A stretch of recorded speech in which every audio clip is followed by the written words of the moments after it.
नमस्कार. संघर्ष वृत्तवाहिनीमध्ये आपलं स्वागत. घेऊया ठाणे आणि आसपासच्या परिसरामधील घडणाऱ्या महत्त्वाच्या घडामोडींचा आढावा. ठाण्यातील घोडबंदरच्या गायमुख रस्त्याची दुरावस्था कायम असल्याने दुरुस्ती मोहीम हाती घेण्यात आली आहे. या कामासाठी शुक्रवारी 12 ते 14 डिसेंबर या ठिकाणी डागडुजी केली जाणार आहे. त्यामुळे होणाऱ्या वाहतूक बदलाच्या पार्श्वभूमीवरती वीकेंड बार पुन्हा एकदा कोंडीवर ठरण्याची शक्यता आहे. 12 डिसेंबर रोजी रात्री 12 वाजता कासारवली वाहतूक उपविभाग हद्दीमध्ये गायमुख बैरा केंद्र काजूपाडा ते फाउंटन हॉटेल दरम्यान DBM मास्टिक पद्धतीनं काम केले जाणार आहे. त्यामुळे रविवारी 14 डिसेंबर ते रात्री 12 वाजेपर्यंत अवजड वाहनांना ट्रॅक्याची मागणी वळवण्याबाबत ठाणे वाहतूक शाखेने अधिसूचना जारी केली आहे. मुंबई जंक्शन कडून ठाण्याकडून घोडबंदर रोडच्या दिशेने जाणाऱ्या अवजड वाहनांना वाय जंक्शन आणि कापूरवाडी जंक्शन येथे प्रवेश बंद करण्यात आला आहे. ही वाहनं वाय जंक्शन येथून सरळ नाशिक रोडने खारेगाव टोलनाका मानकोली अंजूर फाटा तसेच कापूरवाडी उजवीकडे वळण घेऊन कशेळी अंजूर फाटा या पर्यायी मार्गाने जाण्याचे आदेश वाहतूक शाखेने अधिसूचनेद्वारे दिले आहेत. दरम्यान ठाणे शहरात अवजड वाहनांमुळे मोठी वाहतूक कोंडी होते. या वाहतूक कोंडीमुळे घोडबंदर भागातील रहिवाशांकडून अनेकदा संताप व्यक्त करण्यात येतोय. याच विरोधात घोडबंदर पट्ट्यातील गृहसंकुलांनी रस्त्यावर उतरून आंदोलन सुरू केलं होतं. या पार्श्वभूमीवरती राज्याचे उपमुख्यमंत्री एकनाथ शिंदे यांनी ठाणे, पालघर आणि नवी मुंबई पोलीस अधिकारी, प्रशासकीय अधिकारी यांची बैठक घेत या बैठकीमध्ये अवजड वाहतुकीवरती नियंत्रणाच्या सूचना दिल्या होत्या. आता घोडबंदरवरील गायमुख रस्त्याची दुरुस्ती सुरू झाल्यानंतर या भागातील नागरिकांना पुन्हा एकदा वाहतूक कोंडीचा सामना करावा लागणार आहे. याविषयी वाहतूक शाखेचे पोलीस उपायुक्त पंकज शिरसाट यांनी प्रसारमाध्यमांशी बोलताना याबाबतची अधिक माहिती दिली आहे. शुक्रवार, शनिवार आणि रविवार म्हणजे 12, 13 आणि 14 या दिवशी PWDचं DBMचं काम आणि त्याच्यावर TMCचं मास्टिंगचं काम हाती घेण्यात आलेलं आहे. त्या दरम्यान जे ठाण्याकडनं घोडबंदरच्या दिशेने जाणारी जी जड अवजड वाहनं आहेत म्हणजे 6 चाकी गुड्स व्हेकल आणि त्याच्यावरची म्हणजे 10 चाकी आणि त्याच्यावरची मल्टी ॲक्सल जी गुड्स व्हेकल्स आहेत त्यांना आपण नारपोली मार्गे डायव्हर्ट करत आहोत. म्हणजे त्यांनी पर्यायी रस्ता त्यांना असेल मानकोली, अंजूर फाटा, चिंचोटी कामन रोड मार्गे ते जाऊ शकतील. दुसरं ते पुढे जाऊन शहापूर, वाशिंद, आबिडगर, वाडा आणि वाडा मनोर रोड मार्गे ते गुजरातला जाऊ शकतील. असं त्यांना पर्यायी मार्ग आपण सुचवलेला आहे. 4 चाकींसाठी चालू राहणार आहे. पॅसेंजर व्हेकल्स, बसेस असतील, कार्स असतील यांच्यासाठी हा रस्ता चालू राहणार आहे. पण या रस्त्यावर वाहतूक कोंडी होण्याची दाट शक्यता आहे. त्यासाठी योग्य तो बंदोबस्त आपण नेमलेला आहे. वरनं म्हणजे आपल्या साईडनी 20 मिनिटं आणि समोरच्या साईडनी 20 मिनिटं किंवा त्याच्या अधिक काळ म्हणजे 30 मिनिटाचं आपण ब्लॉक देतो त्यांना. 30 मिनिटं आपली ठाण्याकडनं मीरा भाईंदरकडे जाणारी वाहतूक चालू राहील आणि 30 मिनिटं मीरा भाईंदरकडनं आपल्याकडे येणारी वाहतूक चालू राहील. अशाप्रमाणे आपलं वाहतुकीचं नियोजन आपल्या घाटात असणार आहे. ज्यांना मुंबई, नवी मुंबई जायचं असेल, ह्या रस्त्यावर जर ट्रॅफिक जाम असेल तर आपण मुंबई मार्गे, जोगेश्वरी मार्गे नवी मुंबईला जाऊ शकाल किंवा आपण चिंचोटी, कामण, अंजूर फाटा या मार्गे आपण मुंब्रा मार्गे आपण नवी मुंबईला जाऊ शकाल. तरी निश्चित सुट्ट्या आहेत. सुट्ट्यात घरी राहून एन्जॉय केलं तर जास्त आहे. खूपच अर्जंटची इमर्जन्सी असेल तरच या रस्त्यावर प्रवास करावा. अन्यथा ह्या 3 दिवस आपण प्रवास करण्यास टाळलं तरी हरकत नाही. सर्व नागरिकांना आवाहन करण्यात येत आहे की सध्या डासांमार्फत पसरणाऱ्या डेंग्यू या आजाराचा प्रसार रोखण्यासाठी प्रत्येकाने पुढील प्रमाणे कार्यवाही करावी. डेंग्यू आजार एडिस इजिप्ती हा डास चावल्याने होतो. या डासांची पैदास साचलेल्या किंवा साचवलेल्या स्वच्छ पाण्यामध्ये होते. 8 दिवसांपेक्षा जास्त दिवस पाणी उघडे व साचून राहिल्यास त्यात डास अंडी घालतात. अंड्यांच्या अळ्या तयार होऊन पुढे डास तयार होतात. यासाठी आपल्या घरातील पाणीसाठे उदाहरणार्थ बॅरल्स, पिंपे, टाक्या, हौद, रांजणे इत्यादी दर आठवड्याला रिकामे करून घासून पुसून कोरडे करून पुन्हा भरावे. 1 दिवस कोरडा दिवस म्हणून पाळावा. पाणी साठ्यांना घट्ट झाकणे बसवावीत किंवा जुनी साडी, चादर, धोतर यांनी बांधून झाकून ठेवावीत, म्हणजे डास त्यात जाऊन अंडी घालणार नाहीत. घराच्या गच्चीवर, आजूबाजूला, अंगणात कोठेही पाणी साचू देऊ नये. भंगार सामान उघड्यावर टाकू नये.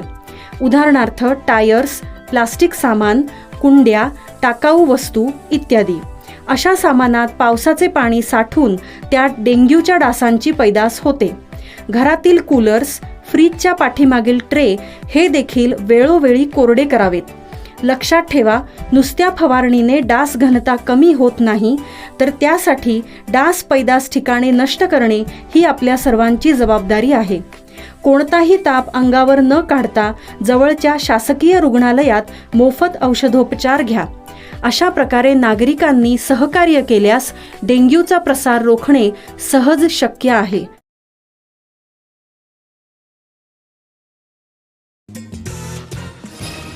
ठाणे महापालिकेसह राज्यातील स्थानिक स्वराज्य संस्थांच्या निवडणुकीतील मतदार याद्या निर्दोष करण्यासाठी आणखी 10 दिवस वाढवून देण्यात आले आहेत. परिणामी महापालिकेची आचारसंहिता उशिरा लागण्याची शक्यता आहे. राज्यातील मतदार यादीचा घोळ चव्हाट्यावर आला असून ठाण्यात सुमारे 85,000 दुबार मतदार आढळून आलेले आहेत. या मतदार यादीचा कार्यक्रम राज्य निवडणूक आयोगाने जाहीर केला होता. त्यानुसार 10 डिसेंबर रोजी अंतिम मतदार यादी प्रसिद्ध करण्यात येणार होती, परंतु अंतिम मतदार यादी प्रसिद्ध करण्याचा कालावधी 10 दिवसांनी वाढवून 20 डिसेंबर असा करण्यात आला आहे. मतदान केंद्रावरती मतदार यादी प्रसिद्ध करण्याची तारीख 22 डिसेंबरऐवजी 27 डिसेंबरपर्यंत वाढवण्यात आल्याचं राज्य निवडणूक आयोगाचे सचिव सुरेश काकाणी यांनी दिले आहे. त्यामुळे आचारसंहिता जाहीर करण्याची तारीख देखील पुढे जाण्याची शक्यता व्यक्त केली जात आहे. ठाण्याचे जनसेवक आमदार संजय केळकर यांच्या कार्यावरती आधारित कार्यरत जनसेवक या पुस्तकाचे प्रथम आवृत्तीचे प्रकाशन मुख्यमंत्री देवेंद्र फडणवीस यांच्या हस्ते नागपूरला करण्यात आलं आहे. या प्रसंगी आमदार केळकर यांच्यासह त्यांच्या पत्नी सौ कमल केळकर, कोकण पदवीधर मतदारसंघाचे आमदार निरंजन डावकरे, ठाणे महानगरपालिकेचे परिवहन सदस्य विकास पाटील, माजी ज्येष्ठ नगरसेवक नारायण पवार, मनोहर डुंबरे उपस्थित होते. या पुस्तकाची संकल्पना महेश विनेरकर यांची आहे. ठाणे शहराच्या सर्वांगीण विकासात मोलाचा वाटा उचलणारे आणि बहुआयामी नेतृत्व म्हणून ओळखले जाणारे ठाणे महानगरपालिकेचे पहिले महापौर तसेच माजी खासदार कैलासवासी सतीश प्रधान यांच्या प्रथम पुण्यस्मरणानिमित्त सतीश प्रधान ज्ञानसाधना महाविद्यालयामध्ये अक्षतांजली उपक्रम राबवण्यात येत आहे. या उपक्रमातील विशेष आकर्षण असलेल्या ऊर्जा सेतू प्रदर्शन व विक्रीचं आयोजन 13 डिसेंबर 2025 रोजी सकाळी 10 ते 4 वाजेपर्यंत करण्यात आलेलं आहे. या प्रदर्शनात ठाणे शहरातील सुमारे 80 सामाजिक संस्था, स्वयंसेवी संघटना, सूक्ष्म उद्योग गट तसेच महिला बचत गट सहभागी होणार आहेत. साड्या, कुर्ती, दागिने, मातीशिल्प, कागदी दागिने, गृहोपयोगी वस्तू, भेटवस्तू, पर्सेस, गोधड्या अशा विविध वस्तूंची प्रदर्शने व विक्री या ठिकाणी होणार आहे. तरुण उद्योजकतेला चालना देण्यासाठी महाविद्यालयीन विद्यार्थी देखील स्टॉल्सद्वारे आपल्या कौशल्याची प्रात्यक्षिके सादर करणार आहेत. प्रदर्शनातील पॉटर व्हील, रेखाचित्रे करणारे कलाकार आणि जवळपास 40 खाद्यपदार्थ स्टॉल्स ही प्रमुख आकर्षणं ठरणार आहेत. 2017 मध्ये सतीश प्रधान यांच्या प्रेरणेने सुरू झालेल्या ऊर्जा सेतू उपक्रमाचा उद्देश सामाजिक संस्थांना व्यासपीठ उपलब्ध करून देणे हा आहे. ठाणेकरांनी मोठ्या संख्येने उपस्थित राहून या उपक्रमाला सहकार्य करावे असं आवाहन आयोजकांनी पत्रकार परिषदेदरम्यान केलं आहे. या पत्रकार परिषदेस professor doctor Sanjot Devaskar, professor doctor Anita Dakshina यांच्यासह इतर सहकारी उपस्थित होते. नमस्कार, मी डॉक्टर संजोत देवस्कर.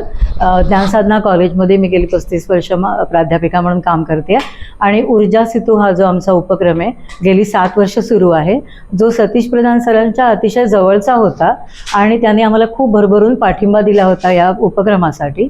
आणि म्हणूनच आता जो अक्षतांजली कार्यक्रम सुरू आहे त्याच्या अंतर्गत आम्ही मोठ्या प्रमाणावर ऊर्जा सेतू करायचं ठरवलं. आमच्या मॅनेजमेंटने आम्हाला अत्यंत मोठा सपोर्ट केलेला आहे याच्यासाठी आणि सांगायला तुम्हाला आनंद वाटतो की जवळजवळ 80 स्टॉल्स आपल्याकडे येणार आहेत. त्याच्यामध्ये विविध सामाजिक संस्था आहेत ठाण्यातल्या, त्याच्यानंतर लघु उद्योजक किंवा उद्योजिका आहेत आणि हे सगळेजण पर्यावरणस्नेही उत्पादनं किंवा ज्या उत्पादनांच्या किमती खूप जास्त नाही आहेत अशी उत्पादनं घेऊन आपल्यासाठी येणार आहेत. तर आपण जर ह्याला भेट द्याल तर त्याच्यामध्ये 2 उद्दिष्ट साध्य होतील. एक म्हणजे तुम्हाला शॉपिंगचा आनंद मिळेल आणि दुसरं त्याचबरोबर समाजाकडून समाजासाठी जी बांधिलकी जपायचं आपलं भान असायला पाहिजे ते पण तुमचं साध्य होईल. तुम्ही जी गोष्टी विकत घ्याल त्यातून या सामाजिक संस्थांना फायदा होईल, त्यांच्याबद्दल तुम्हाला माहितीही होईल. तर हे उद्दिष्ट साध्य करण्यासाठी जास्तीत जास्त संख्येने ठाणेकरांनी या प्रदर्शनाला भेट द्यावी अशी आमची विनंती आहे. महाराष्ट्र राज्याचे लाडके उपमुख्यमंत्री एकनाथ शिंदे यांचे अतिशय जवळचे विश्वासू स्वीय सहाय्यक प्रभाकर काळे यांचा वाढदिवस ठाण्यामध्ये अतिशय वेगळ्या माध्यमातून साजरा करण्यात आलाय. प्रभाकर काळे यांच्या वाढदिवसानिमित्त ठाण्यातील पोलीस वसाहतीमध्ये असलेल्या शाळेच्या नूतनीकरणाच्या कामाचा शुभारंभ करण्यात आलाय. तसेच पोलीस वसाहत परिसरातील नागरिकांची मोफत आरोग्य तपासणी देखील यावेळी करण्यात आली आहे. याचबरोबर शाळेतील लहान मुलांच्या शिक्षणाचं महत्त्व पाहता शाळेतील मुलांना संगणक देखील प्रभाकर काळे यांच्या माध्यमातून देण्यात आलेला आहे. यावेळी चरईतील शाखा प्रमुख जॉकी भोईर या त्याचप्रमाणे शिवसेनेचे पदाधिकारी स्वानंद पवार, विविध युवा सेनेचे पदाधिकारी येथे उपस्थित होते. श्री स्वामी समर्थ फाउंडेशनच्या वतीने ठाण्यातील पोलीस मुख्यालय येथे असलेल्या प्राथमिक शाळेतील मुलांसमवेत वाढदिवस साजरा करण्यात आला. यावेळी चरई उपविभाग प्रमुख स्वानंद पवार, पोलीस लाईन शाखा प्रमुख नितेश भाऊ पाटोळे, इतर पदाधिकारी, मान्यवर, ठाणेकर नागरिक, प्रभाकर काळे यांचे स्नेही यावेळी मोठ्या संख्येने उपस्थित होते.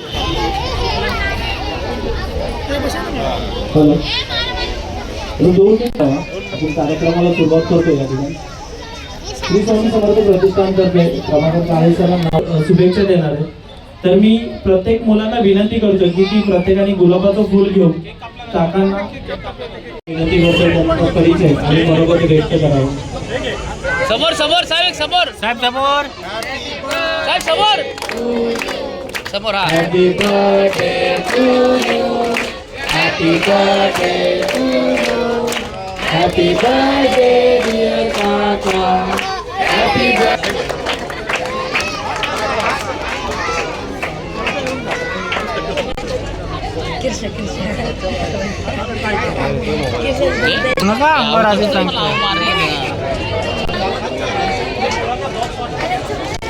थांब थांब थांब आता नको थांब दोन आता आता आता आता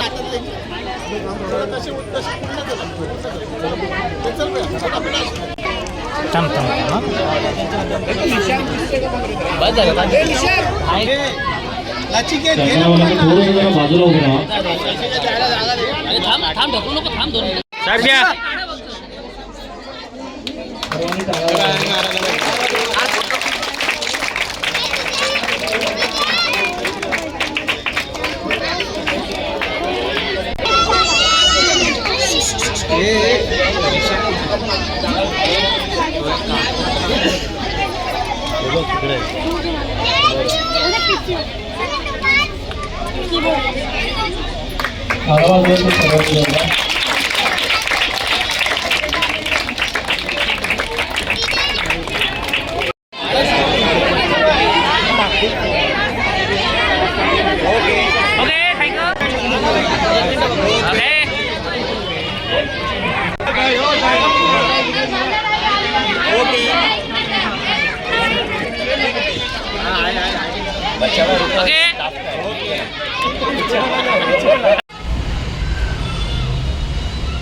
तर हे होतं संघर्ष वृत्तवाहिनीचं आजचं बातमीपत्र.